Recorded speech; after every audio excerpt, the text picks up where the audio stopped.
So happy morning friends. இன்றைக்கி மொச்சை கத்திரிக்காய் வச்சு உருளைக்கிழங்கு வச்சு எப்படி ஒரு காரக்குழம்பு பண்ணுறதுன்னு பார்ப்போம். அதுக்கு தேவையானது வந்து மொச்சை, உங்களுக்கு கத்திரிக்காய், உருளைக்கிழங்கு கட் பண்ணி வச்சுருக்கு, புளி ஊற போட்டிருக்கு, 2 தக்காளி இப்படி அடித்து வச்சுருக்குங்க. ஸோ சின்ன வெங்காயம் கட் பண்ணி வச்சுருக்கு, கருவேப்பிலை, கொத்தமல்லி வந்து வச்சுருக்கோம், தேங்காய், இஞ்சி, பூண்டு, சோம்பு, ஜீரகம் எல்லாம் போட்டு அடித்து வச்சுருக்கு. குக்கரில் வந்து ஸ்டவ் ஆஃப் பண்ணி குக்கர் வச்சாச்சுங்க. இப்போ அந்த குக்கர் காஞ்ச உடனே எண்ணெய் ஊற்றிடலாம். ஸோ எண்ணெய் ஊற்றியாச்சுங்க.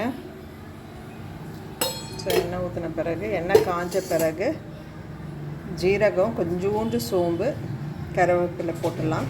ஸோ காஞ்சிருச்சுங்க. காஞ்ச பிறகு வெங்காயம், பச்சை மிளகாய், கருவேப்பிலை போட்டு நம்ம அப்படியே தாளிச்சு விட்டுடலாம்.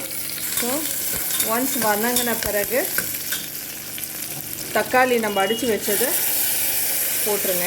யூஸ்வலாக நாங்கள் அடித்து போட்டுறதுங்க, இல்லைன்னா பசங்க எல்லாம் அதை ஒதுக்கி வச்சுருவாங்க. பசங்களை விட நான் கூட கொஞ்சம் லைட்டாக அப்படி ஒதுக்கி வச்சுருவேங்க. ஸோ அதனால் எங்கள் அம்மா வந்து அதை அடிச்சிருவாங்க. வதக்கின பிறகு தேங்காய் நம்ம அடித்து வச்சதை அதை அப்படியே போட்டுருங்க.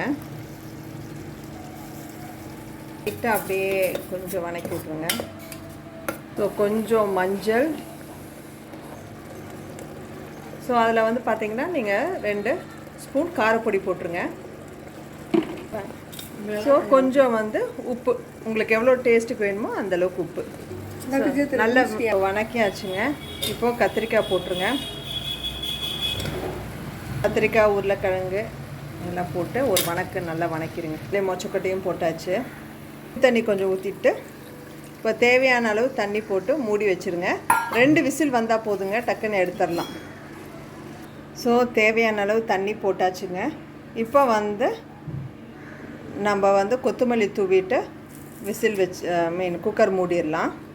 ஸோ கொத்தமல்லி போட்டாச்சு, தண்ணியும் ஊற்றியாச்சு, நம்ம ஒரு உப்பும் டேஸ்ட் பார்த்தாச்சு, போதுங்க. இப்போ மூடிட்டு 2 விசில் வந்து எடுத்துடலாம். எடுத்த பிறகு நான் உங்களுக்கு காமிக்கிறேன். குக்கர் ரெடி ஆகிடுச்சுங்க. நாங்கள் திறந்துட்டு ஸோ இந்த குழம்பும் ரெடி ஆகிடுச்சு. ஸோ குழம்பு பார்த்திங்கன்னா உங்களுக்கே தெரியும். ஸோ கரெக்டான கன்சிஸ்டன்சியில் ஒரு நல்ல காரக்குழம்பு ரெடி ஆகிடுச்சு. ஸோ நீங்களும் இதை ட்ரை பண்ணி பார்த்துட்டு உங்களோட வேல்யூபிள் கமெண்ட்ஸ் கொடுங்க. தேங்க்யூ.